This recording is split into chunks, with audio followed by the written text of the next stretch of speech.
ನಮಸ್ಕಾರ.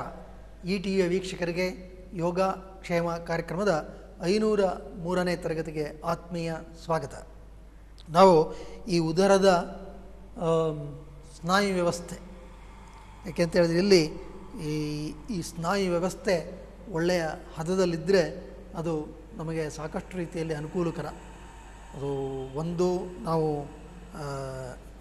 ಕಾಣಿಸ್ಕೊಳ್ಳುವ ರೀತಿ, ಫಿಟ್ನೆಸ್ ಮತ್ತು ಸ್ಮಾರ್ಟ್ನೆಸ್ ಅಷ್ಟೇ ಅಲ್ಲ, ಇದಕ್ಕೆ ಬೇರೆ ಅನೇಕ ಕಾರಣಗಳಿದೆ. ನಮ್ಮ ಉಸಿರಾಟ ಸರಿಯಾಗಿರಬೇಕು ಅಂತ ಹೇಳಿದ್ರೆ ಈ ಉದರದ ಸ್ನಾಯುಗಳ ಹದ ಸರಿ ಇರಬೇಕು. ಯಾಕೆಂತ ಹೇಳಿದ್ರೆ ನಮ್ಮ ಒಳ್ಳೆಯ ಉಸಿರಾಟದಲ್ಲಿ ಉದರದ ಸ್ನಾಯುಗಳ ಪಾತ್ರ ಭಾಳ ಹಿರಿದಾಗಿರ್ತಕ್ಕಂಥದ್ದು. ಆ ಕಾರಣದಿಂದಾಗಿ ಸಹ ಇದರ ಹದವನ್ನು ಸರಿಯಾದ ರೀತಿಯಲ್ಲಿ ಕಾಯ್ದುಕೊಳ್ಬೇಕು. ಇನ್ನು ನಮ್ಮ ಈ ಏನು ಕರಿತೀರಿ ಇವತ್ತಿನ ದಿವಸ ಫಿಗರ್ ಕಾನ್ಷಿಯಸ್ನೆಸ್ ಅಂತ ಏನು ಹೇಳ್ತಾರೆ, ಅದರಲ್ಲಿ ಈ ಉದರದ ಭಾಗದ ಪಾತ್ರ ಬಹಳ ಅಧಿಕವಾಗಿರ್ತಕ್ಕಂಥದ್ದು. ಆ ಕಾರಣದಿಂದಾಗಿ ಇಲ್ಲಿ ಅಧಿಕ ಕೊಬ್ಬು ಶೇಖರಣೆ ಆಗದಂತೆ ನಾವು ನೋಡ್ಕೊಳ್ಳೋದು ಅಗತ್ಯ. ಇದರಲ್ಲಿ ಆಹಾರದ ಪಾತ್ರ ಬಹಳ ಮುಖ್ಯ. ಜೊತೆಗೆ ಕೆಲವು ಉಪಯುಕ್ತವಾದಂತಹ ಆಸನಗಳು, ವಿಶೇಷವಾಗಿ ಸೂರ್ಯ ನಮಸ್ಕಾರ, ಇದನ್ನು ಸತತವಾಗಿ ಅಭ್ಯಾಸ ಮಾಡೋದರಿಂದ ಅಧಿಕ ಕೊಬ್ಬು ದೇಹದಲ್ಲಿ ಶೇಖರಣೆ ಆಗೋದನ್ನು ತಡೆಯೋದಕ್ಕೆ ಸಾಧ್ಯ ಇದೆ.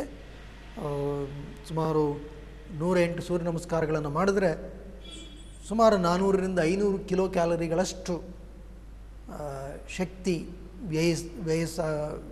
ವ್ಯಯ ಮಾಡೋಕ್ಕಾಗುತ್ತೆ.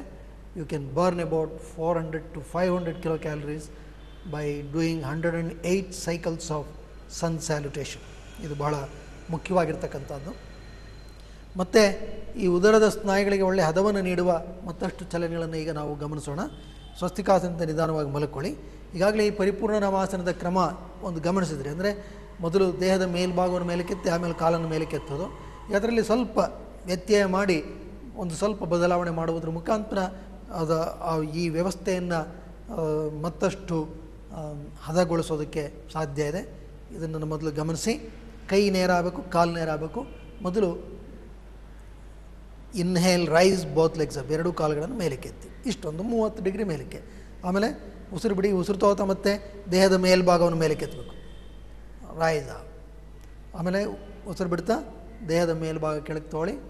ಆಮೇಲೆ ಉಸಿರು ತೊಗೊಳ್ಳಿ, ಉಸಿರು ಬಿಡ್ತಾ ಕಾಲುಗಳನ್ನು ಇಳಿಸ್ಬೇಕು. So inhale, legs up, exhale, inhale, trunk up, exhale the breath, inhale, exhale, trunk down, inhale, exhale, legs down. ಇದು ಕ್ರಮ. ಮತ್ತು ಇಲ್ಲಿ ಕಾಲುಗಳನ್ನು ಮೇಲಕ್ಕೆತ್ತಬೇಕಾದ್ರೆ ಬೆನ್ನುಗಂಬದ ಬದಿಯ ಸ್ನಾಯುಗಳು, ದಿ ಪ್ಯಾರಾಸ್ಪೈನಲ್ ಮಸಲ್ಸ್, ಅವುಗಳು ಸಹ ಸಚೇತನಗೊಳ್ಬೇಕು. ಅದಿಲ್ಲದೆ ಆಗೋದಿಲ್ಲ. ಮತ್ತು ಉದರದ ಸ್ನಾಯುಗಳು ಸಹ ಇಲ್ಲಿ ಪಾತ್ರವನ್ನು ವಹಿಸುತ್ತೆ. ಹಾಗಾಗಿ ಕಾಲುಗಳನ್ನು ಮೇಲಕ್ಕೆತ್ತಾಗ್ಲೂ ಉದರದ ಸ್ನಾಯುಗಳು ಕಾರ್ಯಪ್ರವೃತ್ತವಾಗುತ್ತೆ. ಅಷ್ಟೇ ಅಲ್ಲದೆ ದೇಹದ ಮೇಲ್ಭಾಗವನ್ನು ಮೇಲಕ್ಕೆತ್ತಾಗ್ಲೂ ಉದರದ ಸ್ನಾಯುಗಳು ಇನ್ನೂ ಹೆಚ್ಚು ತೀಕ್ಷ್ಣವಾಗಿ ಅವು ಜಾಗೃತಗೊಳ್ಳುತ್ತೆ. ಇದು ಈ ಆಸನದ ಹಿಂದಿರತಕ್ಕಂಥ ಒಂದು ಉದ್ದೇಶ. ಈಗ ಮತ್ತೊಮ್ಮೆ ಗಮನಿಸಿ. ಉಸಿರು ತಗೋತಾ ಕಾಲುಗಳನ್ನು ಮೇಲಕ್ಕೆತ್ತಿ, ಉಸಿರು ಬಿಡಿ, ಉಸಿರು ತಗೋತಾ ದೇಹದ ಮೇಲ್ಭಾಗವನ್ನು ಮೇಲಕ್ಕೆತ್ತಿ, ಉಸಿರು ಬಿಡಿ, ಉಸಿರು ತೊಗೊಳ್ಳಿ, ಉಸಿರು ಬಿಡ್ತಾ ದೇಹದ ಮೇಲ್ಭಾಗವನ್ನು ಕೆಳಕ್ಕೆ ಇಳಿಸಿ, ಮತ್ತೆ ಉಸಿರು ತೊಗೊಳ್ಳಿ, ಉಸಿರು ಬಿಡ್ತಾ ಕಾಲನ್ನು ಕೆಳಕ್ಕೆ ಇಳಿಸಿ. ಮತ್ತೊಮ್ಮೆ ಇನ್ಹೇಲ್, ರೈಸ್ ಲೆಗ್ಸ್ ಅಪ್, ಉಸಿರು ಬಿಡಿ, ಉಸಿರು ತಗೋತಾ ಮತ್ತು ದೇಹದ ಮೇಲ್ಭಾಗವನ್ನು ಮೇಲಕ್ಕೆತ್ತಿ, ಉಸಿರು ಬಿಡಿ, ಉಸಿರು ತೊಗೋಬೇಕು, ಉಸಿರು ಬಿಡ್ತಾ ದೇಹದ ಮೇಲ್ಭಾಗವನ್ನು ಮೊದಲು ಕೆಳಕ್ಕೆ ತೆಗೆದುಕೊಳ್ಳಿ, ಉಸಿರು ಬಿಡಿ, ಉಸಿರು ಬಿಡ್ತಾ ಕಾಲನ್ನು ಕೆಳಕ್ಕೆ ಇಳಿಸ್ಬೇಕು. ಈ ಒಂದು ಕ್ರಮವನ್ನು ಸುಮಾರು ಸ್ವಲ್ಪ ಅಭ್ಯಾಸವಾದ ಮೇಲೆ 15ರಿಂದ 20 ಬಾರಿ ಪುನರಾವರ್ತಿಸಿ ಅದರ ಉಪಯುಕ್ತತೆಯನ್ನು ಪ್ರತಿಯೊಬ್ಬರು ಪಡ್ಕೋಬೋದು. ಈಗ ನಿಧಾನವಾಗಿ ಮೇಲೆ ಕೇಳಿ ಸ್ವಸ್ತಿಕಾಸನದಲ್ಲಿ ಕುಳಿತುಕೊಳ್ಳಿ.